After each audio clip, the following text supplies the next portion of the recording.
CSC के 16वें स्थापना दिवस की उपस्थित सभी सम्मानजनित व्यक्तियों को पतंजलि परिवार की तरफ से हार्दिक शुभकामनाएं देता हूं। साथियों, जैसा कि सीएससी और पतंजलि दोनों ही जानी मानी पहचान है इस भारतवर्ष के अंदर और दोनों का लक्ष्य भी एक ही है, तो उस लक्ष्य को देखते हुए 31 मई 2023 को सीएससी के साथ हमारा एमओयू हुआ है पशु पोषण स्वास्थ्य विभाग का। तो उसी के अनुरूप हम लोग कार्य कर रहे हैं। वैसे तो हमारा पूरे भारतवर्ष में डीलर नेटवर्क की अगर हम बात करें तो लगभग 2 से 2.5 हजार डीलर्स का नेटवर्क है हमारा। तो उसी श्रृंखला को आगे बढ़ाते हुए परम पूजनीय स्वामी जी महाराज श्रद्धेय गुरु जी का आशीर्वाद हुआ और हमारा जो एमओयू है वो सीएससी के साथ हुआ। सीएससी के साथ मिलकर काम किया है, इसमें कुछ अग्रणी प्रदेश रहे हैं जिसमें महाराष्ट्र में हमारी बहुत अच्छा काम हुआ है।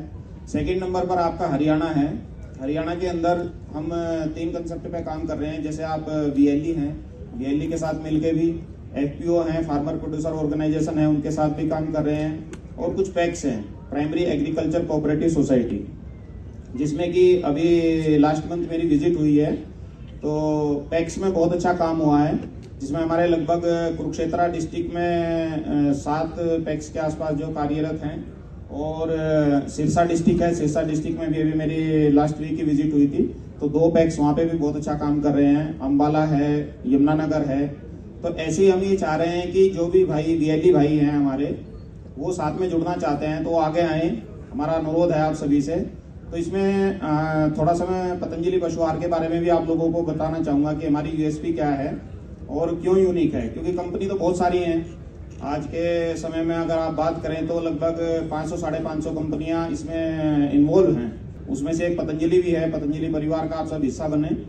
पतंजलि की जो यूएसपी है, पहला ऐसा संस्थान है।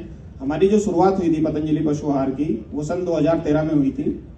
2013 में जब परम पूजनीय स्वामी जी महाराज से हमारा मुलाकात हुई, बातचीत हुई, तो उन्होंने पशु आहार के बारे में पूछा कि भाई ये क्या है, कैसे इसको शुरू करते हैं, कैसे बनाते हैं। तो उन्होंने हमारे यूएसपी के बारे में भी पूछा कि कंपनियां तो बहुत हैं जो कार्य कर रही हैं, तो आपका विशेष क्यों होगा।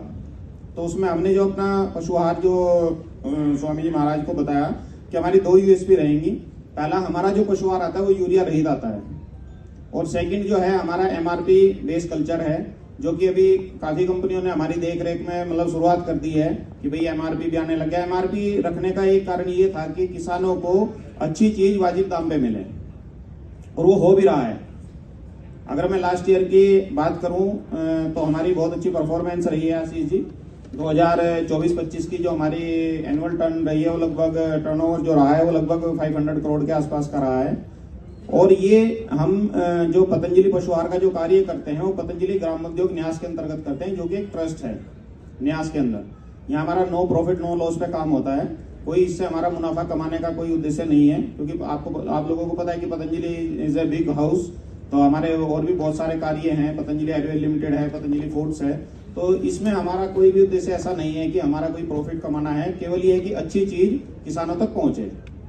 तो मेरा सभी जितने भी डिस्ट्रिक्ट मैनेजर, डिस्ट्रिक्ट कोऑर्डिनेटर आए हुए हैं, उन सबसे मेरा एक अनुरोध है कि वो अपने डिस्ट्रिक्ट में थोड़ा सक्रिय रहें, और जो भी सर्विसेज उनको चाहिए पतंजलि की तरफ से, कैटल फीड की या फीड सप्लीमेंट्स की, उसमें हम उनके साथ मिलकर काम करेंगे। और आने वाले समय में एक बहुत अच्छा मतलब एक माइलस्टोन यहाँ पे तय रखेंगे हरियाणा के अंदर। इसके साथ मैं आप सभी को अग्रिम बधाई देता हूँ आपके भविष्य के लिए। धन्यवाद।